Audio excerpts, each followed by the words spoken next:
Thanks very much for that, John. And might I congratulate John on his job, and probably the second day in the job. It's I hope and I acknowledge Peter Reading, who's in the audience as well, and I hope he hasn't left that burning platform burning too fiercely for you. Look, I'd like to sort of good morning, ladies and gentlemen, and I suppose firstly I'd like to sort of acknowledge the traditional owners of the land on which we are meeting. And then second, also to say thank you to the team of economists. Whoops, hang on, I've got to get this started.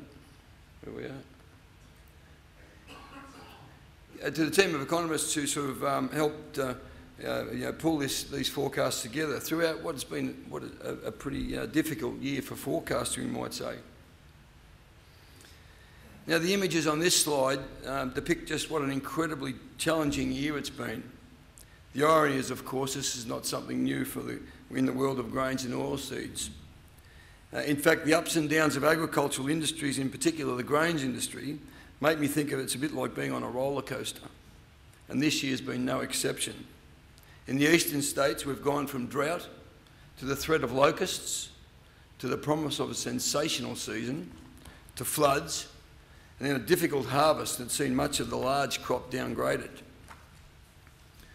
Fortunately, feed grain prices remained fairly favourable throughout the season, encouraging the harvest of this downgraded crop. In Western Australia, of course, it's been quite the opposite. It's been very dry, with the crop half as big as past years. And on top of all this, we've got the uncertainty of prices. Now, like all roller coasters, we need to recognise that we can't easily control the speed, the direction, or the severity of the dips and turns. But what we can do is take steps to better understand the drivers, anticipate the changes, and brace for the next sharp dip or turn so as to minimise the risk of injury and make the ride more enjoyable. So with that in mind, I'd like to focus this morning on variability in the industry and how we might better understand this roller coaster that we're on. So let's first look at prices.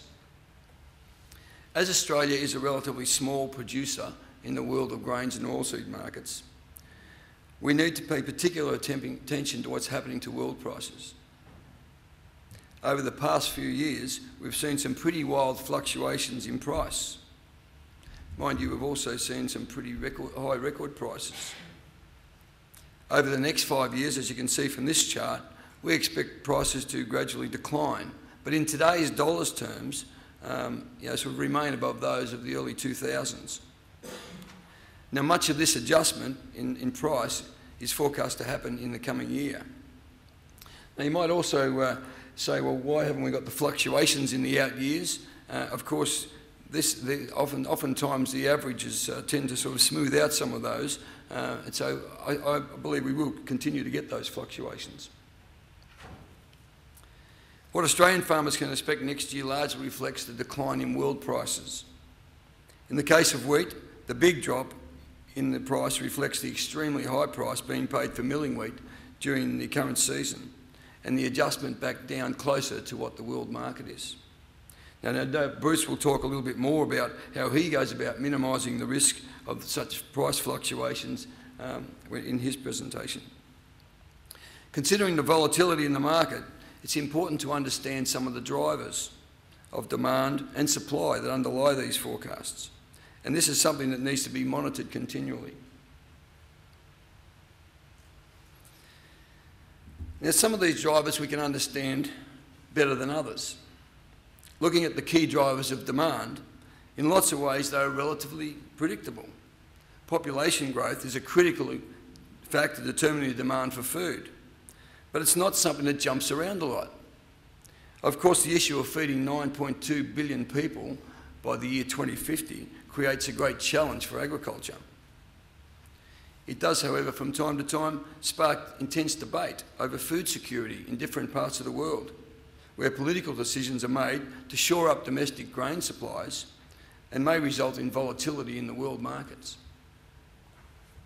Changes in income is also a key driver of demand for grains. As income grows, diets change, and there's an increase in the demand for animal products, leading to an increased demand for feed grains. This is particularly the case in developing countries.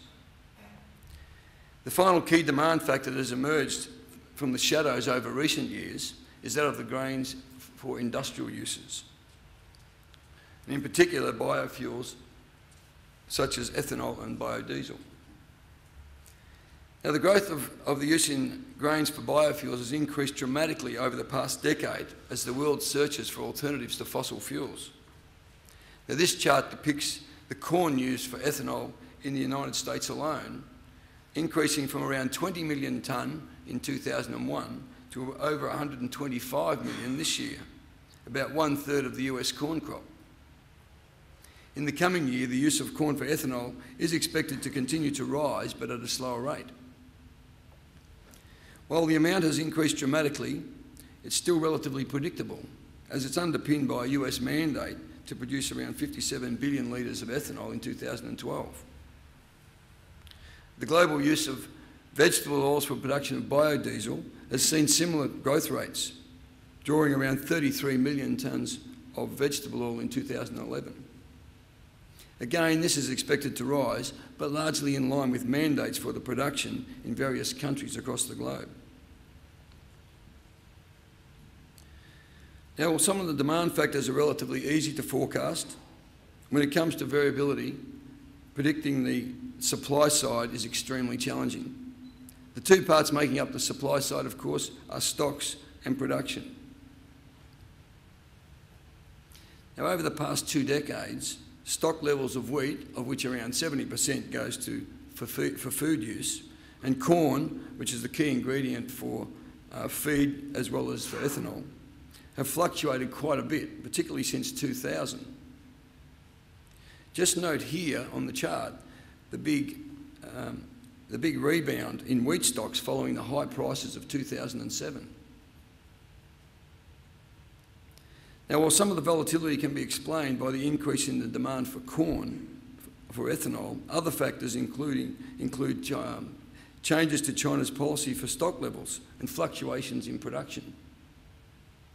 Being a major producer and consumer of all grains, what happens in China is critical to the outlook of all grains and oilseeds. World corn stocks are forecast to decline to around 113 million tonnes this year, driven by a significant reduction in stocks in the United States, which is by far the world's biggest producer and exporter of corn, and this will more than offset any increases in Chinese stocks.